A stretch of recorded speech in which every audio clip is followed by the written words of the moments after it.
오늘은 다중이용 시설에 대해 알아볼 거예요. 다중이용 시설은 불특정 다수가 이용하는 시설을 의미해요. 그런데 여러분, 의미는 이해하지만 어디까지가 다중이용 시설인지 정확히 알고 있나요? 각자 자신이 알고 있는 다중이용 시설은 무엇이 있는지 손을 들고 말해봅시다.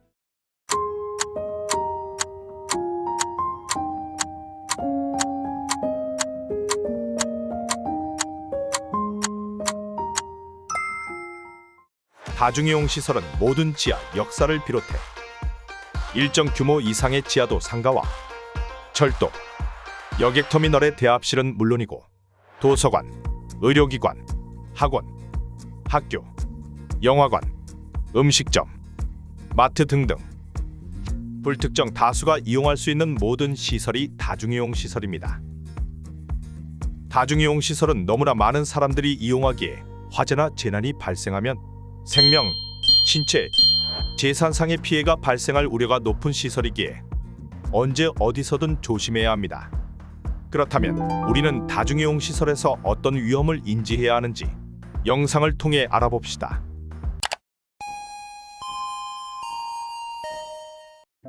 학교가 끝난 후 하교하는 소희와 은혜. 은혜야, 나 부탁 한 가지 있는데. 응? 뭔데? 너 내가 가장 좋아하는 인디밴드 20cm 알지? 알지. 네가 좀 좋아하냐? 이번에 우리 지역 예술센터에 공연하러 오거든? 응. 근데 내가 피켓팅 성공했어. 그래. 아, 내 말 좀 들어봐봐. 듣고 있어.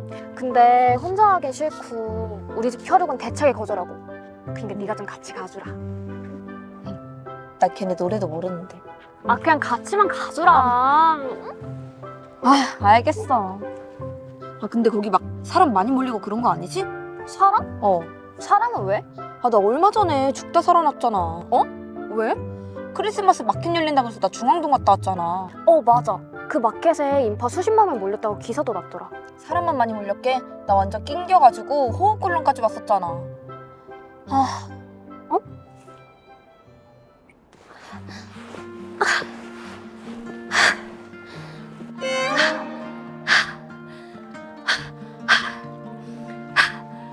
그래서 어떻게 빠져나왔어? 그래가지고 막 몸 움직이지도 못하고 막 낑겨 있다가 막 사람들 잠깐 멈춘 틈 사이에 가장자리로 빠져나왔지. 그래도 아무 일 없어서 진짜 다행이다. 내가 운이 좋았지. 내 앞에 있는 사람은 심폐소생술까지 했다니까. 그래서 그냥 사람 많은데 안 가는 게 낫겠다 싶은 거지. 걱정돼서. 그랬구나. 충분히 이해돼. 나도 거기 가는 거 다시 한번 고민해봐야겠다. 그래, 다시 한번 생각해봐. 가자. 그렇게 소희와 은혜는 한 번 더 신중하게 고민해보기로 했다. 그래도 사람이 다행이다. 너무 많이 몰리는 곳엔 호흡곤란 및 실신, 압사 위험이 따르기에 한 번 더 생각해보고 되도록 방문을 자제하는 것이 좋다. 아이도 해야 되는 거 아니야? 이렇게 다수의 밀집으로 인해 일어나는 사고 이뿐만이 아닙니다. 여기서 퀴즈. 사람들이 평소에 가장 많이 이용하는 다중이용 시설은 무엇일까요? 바로 지하철입니다. 지하철은 우리의 소중한 발이 되어주는 발빠른 교통수단이기에 지하철을 이용하는 직장인이나 학생들이라면 하루 2번은 꼭 타게 되는데요. 여러분은 사람들로 가득 찬 만원 지하철에서 생명의 위협을 느껴본 적 있나요? 실제로 24년 12월 고장으로 인해 잠시 선로에 정차 중이었던 열차에서 승객들이 선로 위에 쏟아져 나온 사례가 있습니다. 열차에 갇힌 일부 승객들이 어지럼증과 호흡곤란을 호소해 어쩔 수 없이 열차 문을 개방한 건데요.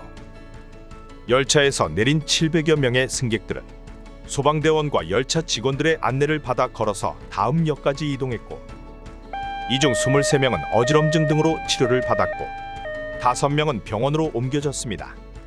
이처럼 출퇴근길 만원 지하철에서는 호흡곤란 증상 등을 호소하며 미주신경성 실신으로 쓰러진 사례들이 매년 보고되고 있다고 하는데요.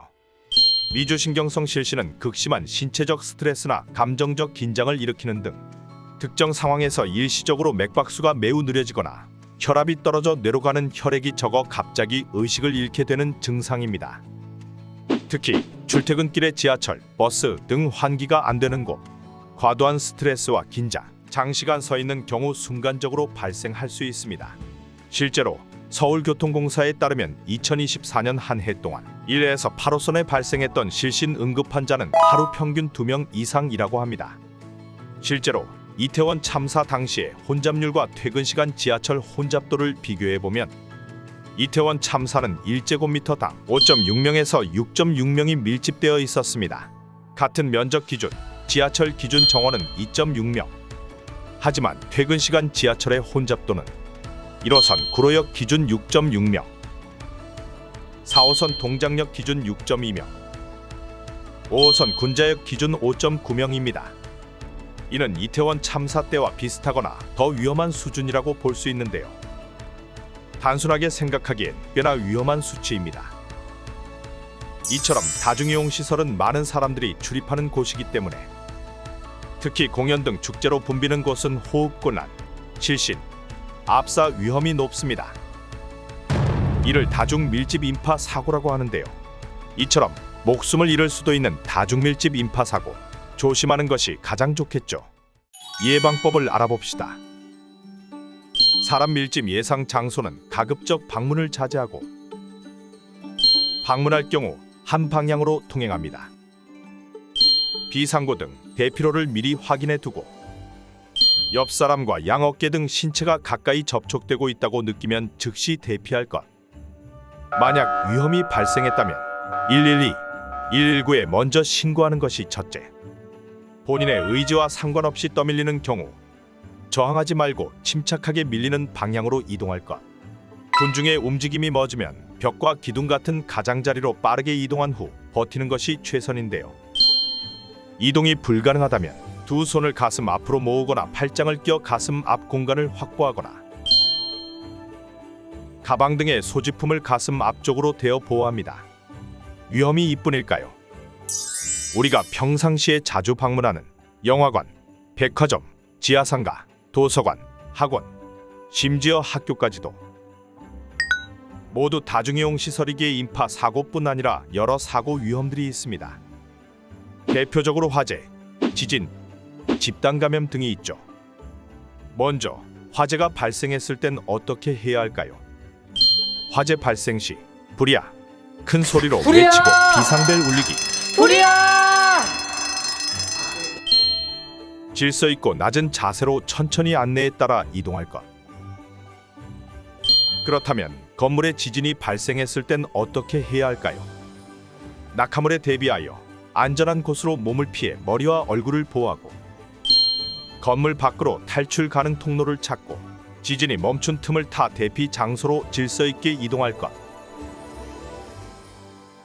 그렇다면 집단 감염이 일어났을 땐 어떻게 해야 할까요? 증상 발생 시 다중이용 시설을 출입하지 않고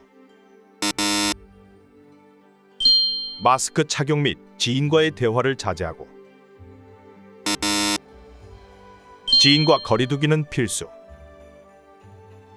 식사 및 음료 섭취 전후엔 항상 마스크 착용할 것. 활동 전후엔 꼭 손을 씻는다.